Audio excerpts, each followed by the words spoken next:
नमस्कार दोस्तों, आज हम बात करेंगे माघ मास में पड़ने वाली शक्तिला एकादशी व्रत की कथा के बारे में। भगवान श्री कृष्ण के श्रीमुख से एकादशियों का महात्म्य सुनकर श्रद्धापूर्वक उन्हें प्रणाम करते हुए अर्जुन ने कहा, हे केशव, आपके श्रीमुख से एकादशियों की कथाएं सुनकर मुझे असीम आनंद की प्राप्ति हुई है। हे मधुसूदन, कृपा कर अन्य एकादशियों का महात्म्य सुनाने की भी अनुकंपा करें। हे अर्जुन, अब मैं माघ मास के कृष्ण पक्ष की शक्तिला एकादशी व्रत की कथा सुनाता हूँ। एक बार दाल्व्य ऋषि ने पुलस्त्य ऋषि से पूछा, हे ऋषि श्रेष्ठ, मनुष्य मृत्युलोक में ब्रह्महत्या आदि महापाप करते हैं और दूसरे के धन की चोरी तथा दूसरे की उन्नति देखकर ईर्ष्या आदि करते हैं। ऐसे महान पाप मनुष्य क्रोध, ईर्ष्या, आवेग और मूर्खतावश करते हैं और बाद में शोक करते हैं कि हाय, ये हमने क्या किया। हे महामुनि, ऐसे मनुष्यों को नरक से बचाने का क्या उपाय है? कोई ऐसा उपाय बताने की कृपा करें जिससे ऐसे मनुष्यों को नरक से बचाया जा सके, अर्थात उन्हें नरक की प्राप्ति न हो। ऐसा कौन सा दान पुण्य है जिसके प्रभाव से नरक की यातना से बचा जा सकता है? इन सभी प्रश्नों का हल आप कृपापूर्वक बताइए। दाल्व्य ऋषि की बात सुन पुलत्स्य ऋषि ने कहा, हे मुनि श्रेष्ठ, आपने मुझसे अत्यंत गूढ़ प्रश्न पूछा है। इससे संसार में मनुष्यों का बहुत लाभ होगा। जिस रहस्य को इंद्र आदि देवता भी नहीं जानते, वह रहस्य मैं आपको अवश्य ही बताऊंगा।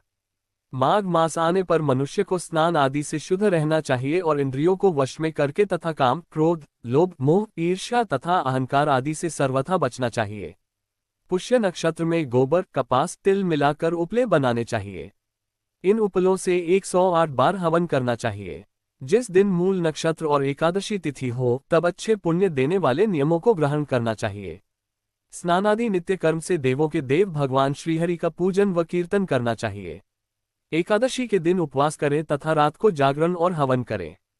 उसके दूसरे दिन धूप, दीप, नैवेद्य से भगवान श्रीहरि की पूजा अर्चना करें तथा खिचड़ी का भोग लगाएं। उस दिन श्री विष्णु को पेठा, नारियल, सीताफल या सुपारी सहित अर्घ्य अवश्य देना चाहिए। तदुपरांत उनकी स्तुति करनी चाहिए। हे जगदीश्वर, आप निराश्रितों को शरण देने वाले हैं। आप संसार में डूबे हुए का उद्धार करने वाले हैं। हे कमल नयन, हे मधुसूदन, हे जगन्नाथ, हे पुंडरीकाक्ष, आप लक्ष्मी जी सहित मेरे इस तुच्छ अर्घ्य को स्वीकार कीजिए। इसके पश्चात ब्राह्मण को जल से भरा घड़ा और तिल दान करने चाहिए। यदि संभव हो तो ब्राह्मण को गौ और तिल दान देना चाहिए। इस प्रकार मनुष्य जितने तिलों का दान करता है, वह उतने ही सहस्र वर्ष स्वर्ग में वास करता है। तिल स्नान, तिल की उपटान, तिलोदक, तिल का हवन, तिल का भोजन, तिल का दान, इस प्रकार 6 रूपों में तिलों का प्रयोग शक्तिला कहलाती है। इससे अनेक प्रकार के पाप नष्ट हो जाते हैं। इतना कहकर पुलस्त्य ऋषि ने कहा, अब मैं एकादशी की कथा सुनाता हूँ। एक बार नारद मुनि ने भगवान श्रीहरि से शक्तिला एकादशी का महात्म्य पूछा। वे बोले, हे प्रभु, आप मेरा प्रणाम स्वीकार करें। शक्तिला एकादशी के उपवास का क्या पुण्य है? उसकी क्या कथा है? कृपा कर मुझसे कहिए। नारद की प्रार्थना सुन भगवान श्रीहरि ने कहा, हे नारद, मैं तुम्हें प्रत्यक्ष देखा सत्य वृतांत सुनाता हूँ, ध्यानपूर्वक श्रवण करो। बहुत पहले मृत्युलोक में एक ब्राह्मणी रहती थी। वह सदा व्रत उपवास किया करती थी। एक बार वह 1 मास तक उपवास करती रही। इससे उसका शरीर बहुत कमजोर हो गया। वह अत्यंत बुद्धिमान थी। फिर उसने कभी भी देवताओं तथा ब्राह्मणों के निमित्त अन्नादि का दान नहीं किया। मैंने चिंतन किया कि इस ब्राह्मणी ने उपवास आदि से अपना शरीर तो पवित्र कर लिया है तथा इसको वैकुंठ लोक भी प्राप्त हो जाएगा, किंतु इसने कभी अन्नदान नहीं किया है। अन्न के बिना जीव की तृप्ति होना कठिन है।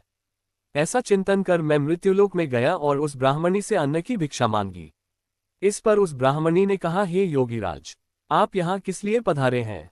मैंने कहा, मुझे भिक्षा चाहिए। इस पर उसने मुझे एक मिट्टी का पिंड दे दिया। मैं उस पिंड को लेकर स्वर्ग लौट आया। कुछ समय व्यतीत होने पर वह ब्राह्मणी शरीर त्याग कर स्वर्ग आए। मिट्टी के पिंड के प्रभाव से उसे उस जगह एक आम वृक्ष सहित घर मिला, किंतु उसने उस घर को अन्य वस्तुओं से खाली पाया। वह घबराई हुई मेरे पास आए और बोली, हे प्रभु, मैंने अनेक व्रत आदि से आपका पूजन किया है, किंतु फिर भी मेरा घर वस्तुओं से रिक्त है। इसका क्या कारण है?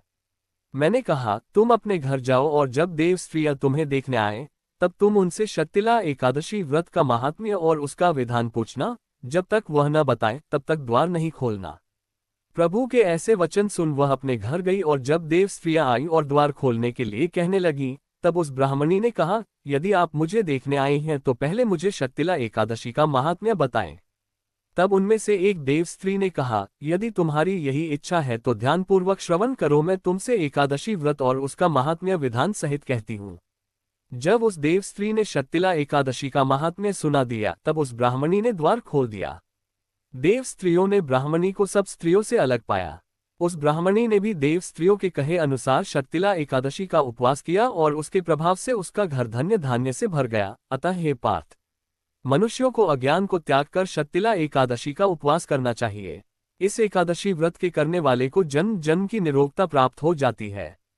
इस उपवास से मनुष्य के सभी पाप नष्ट हो जाते हैं। इस उपवास को करने से जहां हमें शारीरिक पवित्रता और निरोगता प्राप्त होती है, वहीं अन्न तिल आदि दान करने से धन धान्य में बढ़ोतरी होती है। इससे ये भी सिद्ध होता है कि मनुष्य जो जो और जैसा दान करता है, शरीर त्यागने के बाद उसे फल भी वैसा ही प्राप्त होता है। अतः धार्मिक कृत्यों के साथ साथ हमें दान आदि अवश्य करना चाहिए। शास्त्रों में वर्णित है कि बिना दान किए कोई भी धार्मिक कार्य संपन्न नहीं होता।